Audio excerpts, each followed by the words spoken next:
அன்பு தமிழ் சொந்தங்களுக்கு வணக்கம்.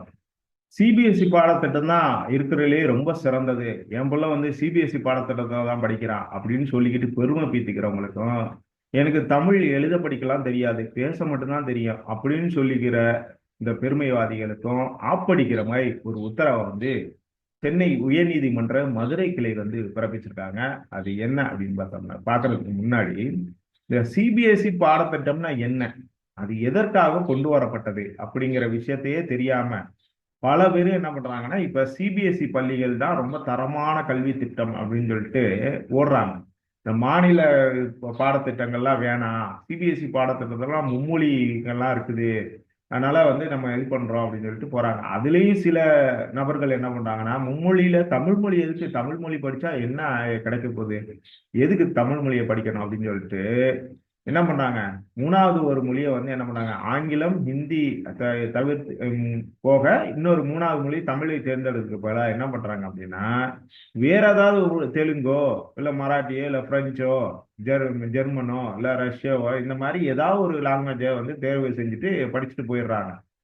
ஆனா அவங்களுக்கெல்லாம் ஆப்படிக்கிற மாதிரி தான் இந்த சென்னை உயர்நீதிமன்ற மதுரை கிளையோட உத்தரவு வந்து இருக்குது. என்னன்னு பார்த்தோம்னா, தேனி மாவட்டம் கள்ளிப்பட்டியை சேர்ந்தவர் வந்து ஜெயக்குமார் அப்படிங்கிறவர். இவர் பார்த்தோம்னா இந்த பெருமைக்குரிய சிபிஎஸ்இ பாடத்திட்டத்துல படிக்கிறார். படிச்சுட்டு என்ன பண்றாரு, இவர் வந்து டிஎன்பிசி நடத்தக்கூடிய அந்த தேர்வுல வெற்றி பெற்று தேனி மின் பகிர்மான வட்டத்துல வந்து என்ன பண்றாருன்னா, இளநிலை உதவியாளரா பணியில வந்து கடந்த 2018ஆம் ஆண்டு சேர்றாரு, வேலைக்கு சேர்றாரு. நீங்க வந்து எந்த பாடத்திட்டத்துல படிச்சிருந்தாலும் சரி, டிஎன்பிஎஸ்சி நடத்தக்கூடிய தேர்வுல வெற்றி பெற்றீங்களா இருந்தாலும் உங்களுக்கு தமிழ் எழுத படிக்க தெரிந்திருக்க வேண்டும் அப்படிங்கிறது தான் இந்த அரசோட ஒரு வழிமுறை. ஏன்னா இங்க தமிழ்நாட்டுல ஆட்சி மொழி தமிழ் அப்படிங்கறதுனால தமிழ் பேச மட்டும் இல்ல, ஒரு அரசு அதிகாரியா இருக்கிறவருக்கு தமிழ் எழுதவும் படிக்கவும் தெரிஞ்சிருக்க வேண்டும் அப்படிங்கிற அடிப்படையில என்ன பண்றாங்கன்னா, ஜெயக்குமார் வந்து என்ன பண்றாரு, 2 ஆண்டுகளுக்குள்ள அவருக்கு வந்து ஒரு டிஎன்பிஎஸ்சி நடத்தக்கூடிய இந்த தமிழ் மொழி தேர்வுல வந்து வெற்றி பெறணும் அப்படின்னு ஒரு நிபந்தனை விதிக்கிறாங்க. ஜெயக்குமாருக்கு மட்டும் இல்ல, தமிழ் எழுத படிக்க தெரியாத வேலைக்கு சேர்ந்த அனைவருக்குமே செய்யக்கூடிய இந்த டிஎன்பிஎஸ்சி நடத்தக்கூடிய தேர்வு இது. அப்படிப்பட்ட ஒரு சூழ்நிலையில என்ன பண்றாரு இவரு, ஜெயக்குமார் வந்து அந்த தேர்வை எழுதுறாரு. அந்த தேர்வுல அவர் தோல்வி அடைகிறார். இப்ப என்ன பண்றாங்க, மின்சார வாரியம் என்ன பண்றாங்கன்னா, ஜெயக்குமார பணி நீக்கம் பண்றாங்க, அதாவது டிஸ்மிஸ் பண்றாங்க. உடனே இவர் என்ன பண்றாரு, நான் வந்து தமிழ்நாட்டை சேர்ந்தவன், டிஎன்பிசி இது சிபிஎஸ்சியில படித்தாலும் நான் நாட்டை சேர்ந்தவன் அப்படின்னு சொல்லிட்டு எனக்கு வந்து இந்த பணியை வந்து கொடுக்கணும், என்னை பணி நீக்கம் செய்யக்கூடாது அப்படின்னு சொல்லிட்டு என்ன பண்றாரு, உயர்நீதிமன்ற கிளையில வந்து என்ன பண்றாரு, மதுரை உயர்நீதிமன்ற கிளையில மனு தாக்கல் பண்றாரு. உடனே என்ன பண்றாங்க, தனி நீதிபதி, எப்ப அவரு டிஎன்பிசி இது பண்ணாலும், டிஎன்பிசி நடத்தக்கூடிய தேர்வுல வந்து தோல்வி அடைந்தாலும் அவர் தமிழ்நாட்டை சேர்ந்தவர் அப்படிங்கிறனால என்ன பண்ணுங்க, அவருக்கு மீண்டும் ஒரு வாய்ப்பை கொடுங்க.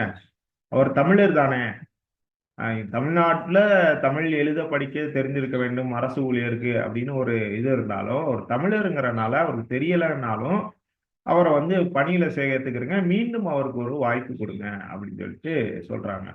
உடனே மின்சார வாரியம் என்ன பண்றாங்கன்னா, ஒரு மேல்முறையீட்டுக்கு போறாங்க. அதுல என்ன சொல்றாங்கன்னா, இது டிஎன்பிஎஸ்ஸோட ஒரு வரன்முறை இருக்குது. எல்லாருக்கும் இந்த மாதிரி வந்து வழக்கு நடத்திக்கிட்டு இந்த மாதிரி வந்து இது பண்ணாம, எது செய்யணுமோ அதை செய்யாம, எதை செய்யக்கூடாததோ அதை செஞ்சுக்கிட்டு, அதாவது தமிழ் மொழி எழுத படிக்க 2 வருஷம் பணியில சேர்ந்த 2 வருஷத்துக்குள்ள தமிழை எழுத படிக்க தெரிஞ்சிருக்க வேணும் அப்படிங்கிற ஒரு வரன்முறை இருக்குது. அதை செஞ்சிருந்தா 2 வருஷத்துக்குள்ள அவர் வந்து தமிழர் தானே, அப்ப அவருக்கு வந்து என்ன பண்ணிருக்கலாம், எழுதவும் படிக்கவும் கண்டிப்பா கத்துக்கலாம். 6 மாசத்துல ஆங்கிலம் கத்துக்கலாம் அப்படின்னு சொல்லிட்டு அதுல போயிட்டு நிறைய பேர் இது பண்ணாங்க, உண்மையிலேயே கத்துக்கிறவும் செய்யறாங்க. 3 மாதத்தில் ஹிந்தி படிக்கணும்னு நினைக்கிறாங்க, இது பண்றாங்க, அதுலயும் போயிட்டு சேர்ந்து 3 மாதத்துல ஹிந்தி படிக்கிறாங்க. இப்ப 2 வருஷமா இவர் வந்து தமிழை எழுதவும் படிக்கவும் தெரியல அப்படிங்கிற ஒரு இது இருக்கு இல்லையா. இந்த அடிப்படையில் என்ன சொல்றாங்க, மின்சார வாரியம் ஏற்கனவே ஒரு வாய்ப்பு கொடுத்தாச்சு அவருக்கு தேர்வு எழுத, 2வது முறையெல்லாம் அவருக்கு வந்து வாய்ப்பு கொடுக்க முடியாது, சரியா அப்படின்னு சொல்லிட்டு அவரை வந்து பணி நீக்கம் செய்ய உத்தரவிடுறாங்க. உடனே என்ன பண்றாரு, இவர் வந்து மேல்முறையீடு, ஜெயக்குமார் வந்து மேல்முறையீட்டுக்கு போறாரு. இந்த வழக்கு வந்து யாருக்கு முன்னாடி, சென்னை உயர்நீதிமன்ற மதுரை கிளையில நீதிபதிகள் ஜெயச்சந்திரன் பூர்ணிமா அமர்வு முன்பு விசாரணைக்கு வருது. அப்ப என்ன சொல்றாங்க, நீதிபதிகள் கேட்கறாங்க, ஏப்பா நீ சிபிஎஸ்சில படிச்ச, தமிழ் மொழியை தேர்ந்து செய்து படிக்கல, தமிழ் மொழியை உனக்கு தேர்வு செய்து படிக்கல. அப்படிங்கிற போது எதுக்கு நீங்க தமிழ்நாட்டு அரசுக்கு பணிக்கு வரணும்னு நினைக்கிறீங்க அப்படிங்கிற ஒரு கேள்வியை கேட்கறாங்க. அது மட்டும் இல்லாம தமிழ்நாட்டுல தமிழ் தான் அலுவல் மொழி. அப்படி இருக்கும்போது அரசோட அனைத்து நடவடிக்கைகளுமே எதுல இருக்குன்னா தமிழில தான் நடக்குது. அப்ப மின் வாரியத்திலையும் அதையே பின்பற்றுறதுல எந்த ஒரு ஆச்சரியமும் இல்லை. அதுல எந்த ஒரு விஷயமும் நீங்க வந்து சந்தேகத்துக்கு இடமில்லை.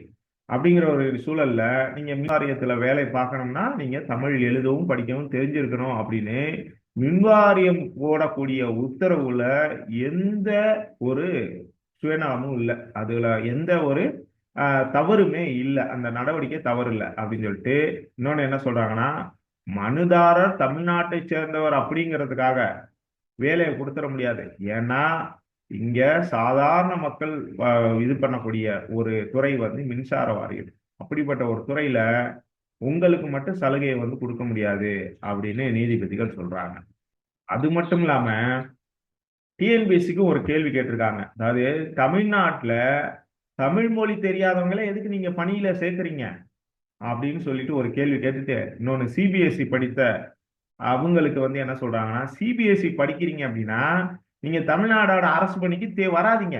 நீங்க எங்கேயாவது வேற ஏதாவது வேலையை பார்த்துட்டு போங்க, வேற எங்கேயாவது வேலையை பாருங்க, தேடுங்க. நீங்க தமிழ்நாட்டுல தமிழ் படிக்கல அப்படின்னா நீங்க இது வந்து அரசு பணிக்கு வராதீங்க அப்படின்னு சொல்லிட்டு கடுமையான ஒரு உத்தரவை வந்து நீதிபதிகள் அமர்வு வந்து போடுறாங்க. அது மட்டும் இல்லாம என்ன சொல்றாங்கன்னா, தமிழ்நாட்டில் மட்டுமல்ல எந்த மாநிலத்திலையும் அந்த மாநிலத்தோட மொழியை நீங்க கத்துக்கிறீங்கள அப்படின்னா அந்த மாநிலத்தில் நீங்கள் பணிபுரியதற்கு தகுதியற்றவர்கள் அப்படிங்கிற மாதிரி ஒரு விஷயத்தையும் சொல்றாங்க. அதனால நீங்க வந்து என்ன பண்ணுங்க, நீங்க எந்த மாநிலத்துல பணிபுரிஞ்சாலும் அந்த மாநிலத்தோட மொழியை வந்து கத்துக்கிறணும். அப்படிப்பட்ட ஒரு சூழ்நிலையில தமிழ்நாட்டுல நீங்க தமிழில் எழுதவும் படிக்கவும் தெரிஞ்சிருந்தாதான் இந்த வேலையை கொடுக்கணும் அப்படிங்கிறதுல எந்த மாற்று கருத்தும் இல்லை அப்படின்னு சொல்லிட்டு இந்த மேலும் ஒரு தமிழ் தேர்வு எழுதுறதுக்கு ஜெயக்குமாருக்கு வந்து அனுமதி கொடுக்கணும்னு தனி நீதிபதி வந்து ஒரு உத்தரவு போட்டார் இல்லையா, அந்த உத்தரவுக்கும் இடைக்கால தடை விதித்து இந்த உயர்நீதிமன்ற மதுரை கிளை அமர்வு வந்து வழக்கை வந்து ஒத்தி வச்சிருக்காங்க. இது மூலமா என்ன தெரிய வருது அப்படின்னா, தமிழ்நாட்டுல இருந்துகிட்டு தமிழ் மட்டும் பேசுவேன் ஆனா எழுத படிக்க தெரியாது, நான் தமிழர் அப்படின்னு சொல்றதுல ஒரு அர்த்தமும் இல்லை அப்படிங்கிறது தான். அதே நேரத்துல நீங்க வந்து படிக்கிறதெல்லாம் வந்து வேற இதுல படிச்சிருவீங்க. அதாவது சிபிஎஸ்இ பாடத்திட்டங்கிறது தமிழ்நாட்டுக்கான பாடத்திட்டம் இல்லை, அது இந்தியாவுக்கான பாடத்திட்டமே இல்லை அப்படிங்கிறது நிறைய பேருக்கு தெரியாது.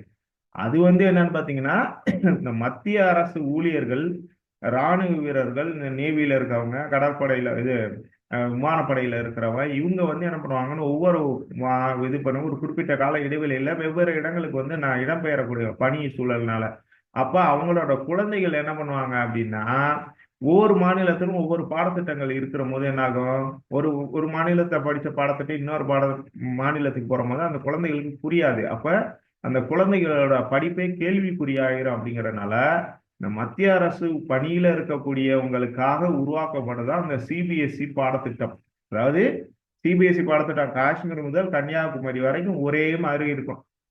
அப்ப இந்த வருஷம் வந்து அவங்க அப்பா வந்து மகாராஷ்டிராவில் வேலை பார்க்கறாரு, அடுத்த வருஷம் தமிழ்நாட்டுக்கு வராருன்னா மகாராஷ்டிரால மராட்டி அதில் படிச்சுட்டு தமிழ்நாட்டில் வந்து தமிழ் படிக்கிற மாதிரி அந்த குழந்தைங்க வந்து குழப்பம் ஏற்பட்டுரும். அப்படிங்கறதுனாலதான் என்ன பண்றாங்க, இந்த சிபிஎஸ்இ பாடத்திட்டங்கிறத ஒன்று கொண்டு வந்தாங்க. அப்ப இந்த காஷ்மீர் முதல் கன்னியாகுமரி முதல் ஒரே பாடத்திட்டமா இருக்கிற போது அந்த குழந்தையோட கல்வி பாதிக்கப்படாது, அந்த குழந்தைக்கு வந்து குழப்பம் ஏற்படாது. அப்ப அவங்க வந்து அந்த படிப்புல ஓரளவுக்கு இதா இருக்கும், அறிவு வளர்த்துக்கலாம் அப்படிங்கிறதுக்காக கொண்டு வரப்பட்டதுதான் இந்த சிபிஎஸ்இ பாடத்திட்டம். உடனே நம்ம ஆளுங்க என்ன நினைச்சுக்கிறாங்க, சிபிஎஸ்இ பாடத்திட்டத்துல படிச்சாதான் நம்ம புள்ள இதா இருக்கும், பெரிய அறிவாளி ஆயிரும் அப்படின்னா நினைச்சுக்கிட்டு அதுல கொண்டு போயிட்டு லட்ச லட்சமா பணத்தை கட்டி சேர்த்துக்கிட்டு இருக்காங்க. அப்படியான நபர்களுக்கு ஆப்படிக்கிறது தான் அந்த உயர்நீதிமன்ற மதுரை கிளையோட உத்தரவே. இன்னொரு விஷயம் நம்ம ஆளுங்க முன்காலத்துல இருந்து சொல்லிட்டு வராங்க, படிக்கிற புள்ள எங்க இருந்தாலும் படிக்கும் அப்படின்னு. அதைத்தான் நம்ம ஆளுங்களும் நிரூபிச்சிருக்காங்க. அன்னைக்கு வந்து அப்துல் கலாம்ல இருந்து இன்னைக்கு இவருக்கு முன்னாடி சர்வபுல ராதாகிருஷ்ணன்ல இருந்து அப்துல் கலாம்ல இருந்து இன்னைக்கு உலகையே கோலோச்சி கொண்டு இருக்கிற கூகுள் நிறுவனத்தின் சிஇஓ சுந்தர பிச்சை வரைக்கும் எல்லாருமே மாநில மொழி கல்வி திட்டத்துல படிச்சவங்க தான். அப்படி இருக்கிற போது நாம வந்து சிபிஎஸ்இ பாடத்திட்டத்துல படிச்சவங்க தான் அப்படின்னா, அந்த மாதிரி பாடத்திட்டத்துல படிச்சு பெரிய அளவுக்கு உயர்ந்தவங்க யாராவது அப்படின்னு பாத்தீங்கன்னா அதுக்கு வந்து ரொம்ப ரொம்ப குறைவு. அதே நேரத்துல மாநில பாடத்திட்டத்துல படிச்சு இன்னைக்கு உயர் இடத்துல இருக்கவங்க ஏகப்பட்ட பேர் இருக்காங்க. நம்ம வந்து சிபிஎஸ்இ பாடத்திட்டத்துல வந்து ஒரு 10 பேர் காமிச்சோம்னா, மாநில மொழி பாடத்திட்டத்துல படிச்சவங்க வந்து லட்சம் பேர் இருக்கிறாங்க. அப்ப பாடத்திட்டத்தினால நான் அறிவாளி ஆயிரும், என் புள்ள அறிவாளி ஆயிரும் அதுதான் அப்படிங்கிறது இதெல்லாம் வெற்று கௌரவம் அப்படிங்கிறது தான். இந்த வெற்று கௌரவத்தை வந்து தலையில தூக்கி வச்சுட்டு இருக்கவங்களுக்கெல்லாம் ஆப்படிச்சது தான் அந்த சென்னை உயர்நீதிமன்ற மதுரை கிளையோட உத்தரவு அப்படிங்கிறதுல எந்த மாற்று கருத்தும் இல்லை. இது தொடர்பா உங்களுக்கு எழக்கூடிய கருத்துக்கள் இதெல்லாம் வந்து தயவு செய்து கமெண்ட்ல போடுங்க. நான் தெரிவிக்கக்கூடிய கருத்துக்கள்ல ஏதாவது மாற்று கருத்துக்கள் இருக்குது அப்படின்னாலும் நீங்க கண்டிப்பா கமெண்ட்ல போடுங்க. நான் பேசக்கூடிய விஷயங்கள்ல ஏதாவது தவறுகள் இருந்துச்சு அப்படின்னா அதை திருத்திக்கிறதுக்கு எனக்கு ஒரு வாய்ப்பா இருக்கும். கண்டிப்பா நீங்க அதை செய்வீங்கன்னு ஒரு நம்பிக்கையோடு நன்றி கூறி விடைபெறுகிறேன். நன்றி.